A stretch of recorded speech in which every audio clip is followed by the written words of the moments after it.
All right, well, I've been needing to pick up one of these lithium jump boxes for quite a while and been putting it off. I've used them from a few friends and they really are pretty great. So finally ended up picking one up off of Amazon, and it has a built-in inflator and a few other things that you don't get with some of the regular lithium jump boxes. We've got a little LED dual flashlight there on the side, has a tire inflator, and it is supposed to inflate to whatever setting you want it to and then shut off, which is nice. And then on the bottom here we have a couple USB ports. This is what you get in the box right here. You have the unit itself, the built-in air line down there, but then you also get an extension, which is kind of cool. It has, you know, little adapters for whatever you're trying to hook up to it. You have some instructions, and then your charging cord. So there's two different ways you can charge it. This one is probably the one I'll go with. You can just leave it plugged in your vehicle pretty much all the time. Stick it in the back seat or something like that, or you can plug it in with an actual AC adapter there. So here's our actual jumper leads, and it uses a XT connector, which is nice. It's the same kind of connector that you use in RC cars. They're rated for pretty high amperage, and then we have different length leads here, so that's kind of cool because I guess it keeps them away from each other, you know, so you're not sparking this thing out. First thing we're going to try to do with it is go ahead and use the battery to jump off something that's dead. So we've got a Kubota diesel tractor that is stone dead. Let's go take a look at it and see if this thing will work. Okay, here's our diesel tractor. I know this battery is toast, but I'm going to go ahead and show you guys on camera what it's reading. 1.8 volts, so that is definitely no bueno. Let me go ahead and grab the jump box and we'll see if it works.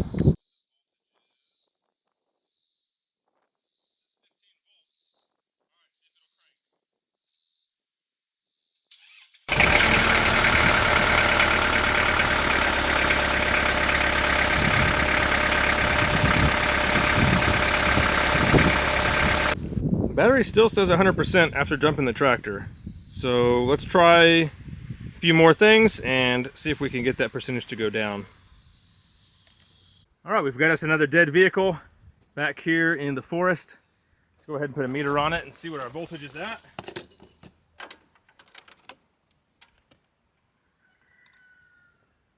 .4. Let's give it a try.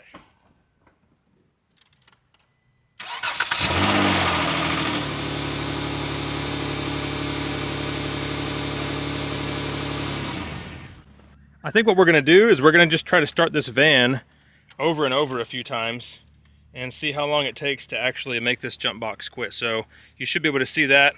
It is 1.5 volts. I shut the van off right after it started. So the alternator hasn't been charging this thing up. Let's see if it'll go again.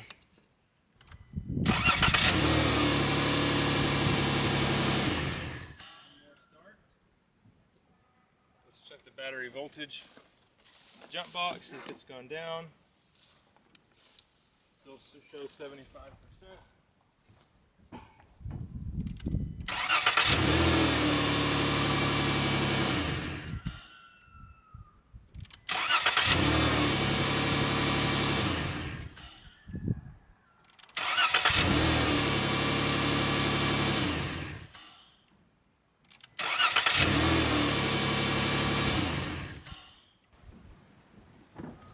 So that's 5 starts on a battery that's totally trash.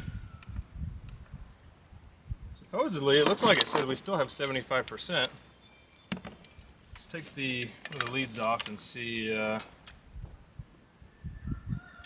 5 volts. Actually 4.9. So just want to show you guys we're not relying off the battery at all. It is 100% the jump box.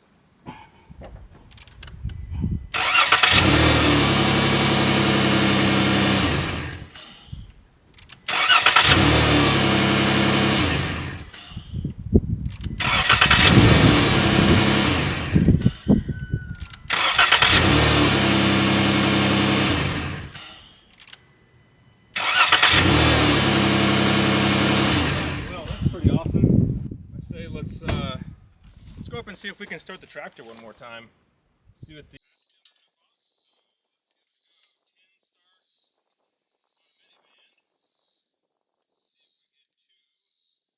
All right, go ahead.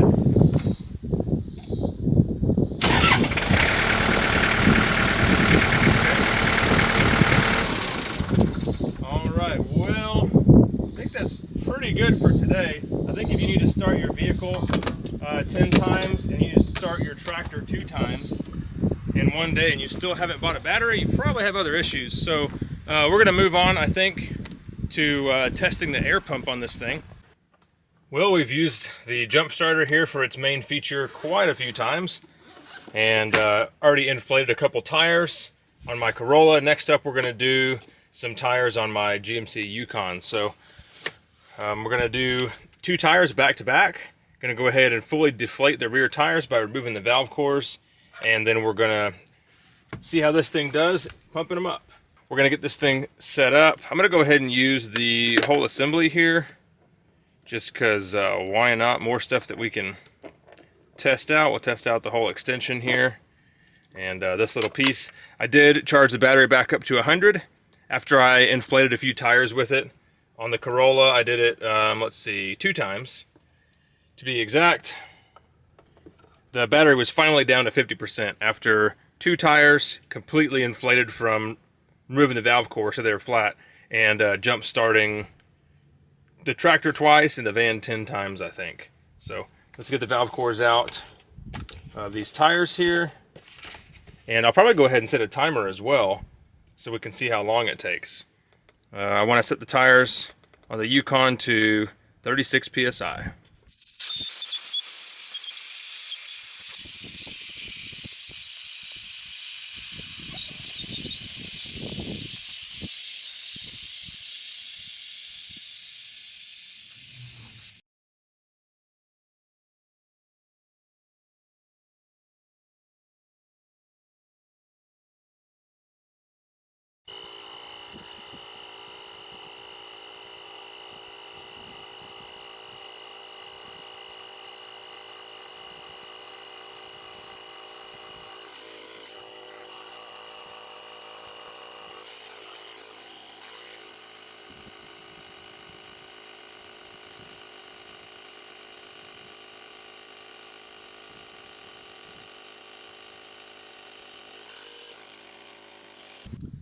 All right, well, here we are 11 minutes later. I went ahead and decided to cut the camera off because it was taking quite a bit of time.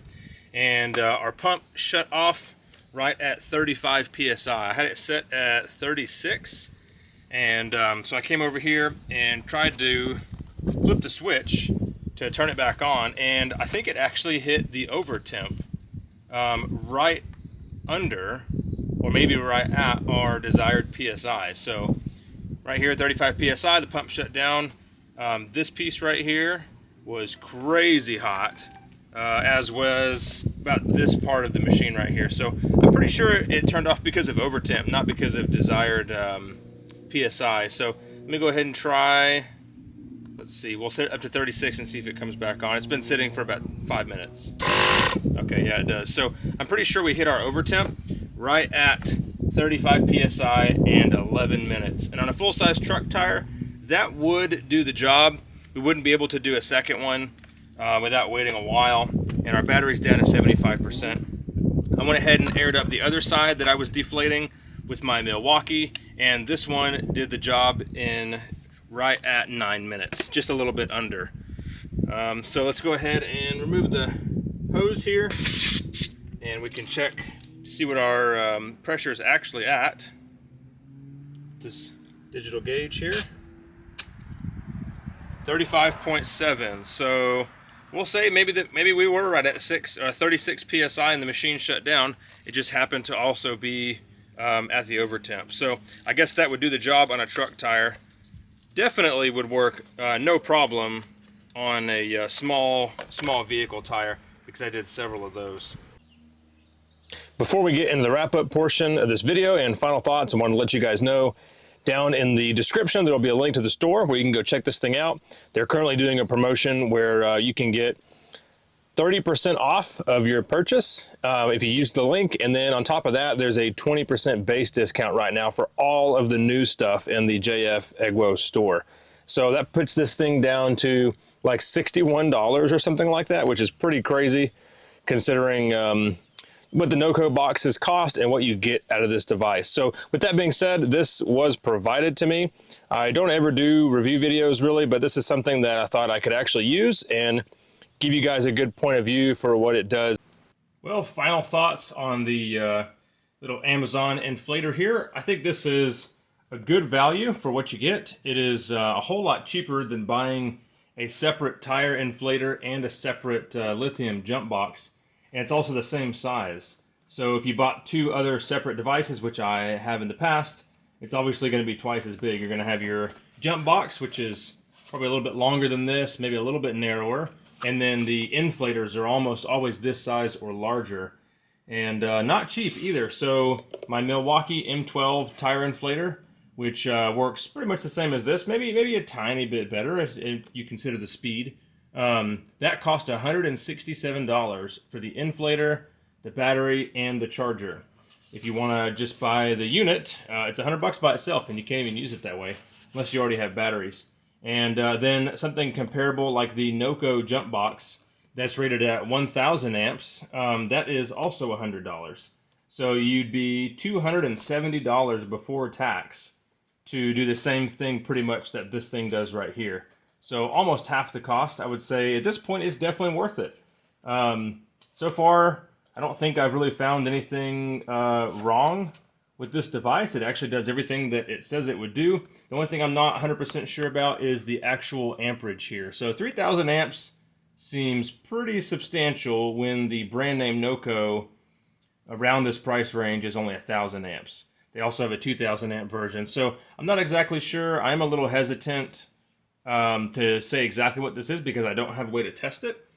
And also you notice I'm not mentioning the brand name a whole lot just because so many brands on Amazon come and go, but this is the JF.egwo brand.